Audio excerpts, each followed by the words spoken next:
આજે તો guys finally આપી દીધું મરઘી એ ઈંડું અને જોઈ શકો છો તમે. તો કેમ છો મિત્રો, સ્વાગત છે તમારું એક નવા વિની બ્લોગમાં, જ્યાં આપણે સવારમાં નીકળી ગયા હતા વહેલા ઓફિસ જવા માટે. કારણ કે કામવાળા બેન હતા નહીં અને બીજા ભાઈ હતા રજા ઉપર, એટલે આવીને ભાઈએ ચાલુ કરી દીધી લાઇટો બાઇટો.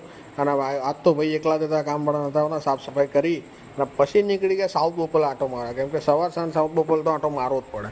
ત્યારબાદ ગાડી મૂકી અને આવી ગયા આપણે એક્ટિવા લઈ, અને એક્ટિવા લઈને નીકળી ગયા ઓફિસ, કારણ કે કોઈ હતું નહીં. પછી કરી લીધી બપોર એક બે પ્રોડક્ટ શૂટ.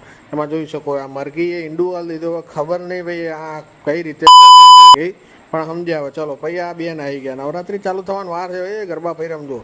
પછી આવી ગયા આપણા મિત્ર કહી દીધું તમે બહુ સ્માર્ટ લાગો, એટલે ખુશ થઈ ગયો. પછી હાલ દીધી પાર્ટી, પણ યસ ભાઈ મેં નહીં. અને પછી શું સાંજ પડી ગઈ હતી, નીકળી ગયા આપણે સાઉથ બોપલ જવા માટે. પણ ફાઇનલી સમય આવી ગયો તો બધું વસ્તી કરીને ઘરે જવાનું, એટલે ભાઈ તો ફટાફટ ચાવીઓ લઈ અને નીકળી ગયા હતા ઘરે, કારણ કે આ પાછું આવવાનું હતું આપણે બોપલ બેસવા માટે. એટલે પછી શું લાઇટ બાઇટ બંધ કરી અને ફટાફટ આપણું બાઇક લઈને નીકળી ગયા આપણી દુકાને. દુકાન જઈ અને જોયું તો દુકાન વસ્તી કરી અને પછી ત્યાં થોડોક હિસાબ કરી નાખ્યો. ભલે 75 કરોડનો હિસાબ ના મળ્યો પણ ચાલશે.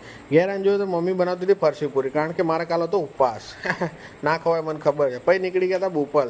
બોપલ આવીને આવી ગયા હતા ભાર્ગવભાઈ ત્યાં પિકલ બોલ રમવા માટે. જો ભાર્ગવભાઈ રમતા હતા, એમને આવડતું નહોતું, અને ભાઈ મારી જોડે એક બોલ આવે મેં બહાર ફેંકી દીધો, તો મને બોલવા લાગે. પછી તો કહી દીધું કે ભાઈ તું બોલતો નહીં, બાકી ગોતે નહીં, તો કે વાંધો નહીં ભાઈ. પછી આવી જાય આપણા બે બંકાઓ બીજા, વિધિશભાઈ અને ઓમભાઈ. ફાઇનલી પછી પિકલ બોલ રમી અને નીકળી ગયા હતા ઘરે જવા માટે. ભલુને હેડતું ના જવું પડે એટલે એને લીધી લિફ્ટ, ભલે 10 રૂપિયા મેં લીધા, અને ફાઇનલી ભલું ઉતરી ગયો અને રહી ગયો એકલો.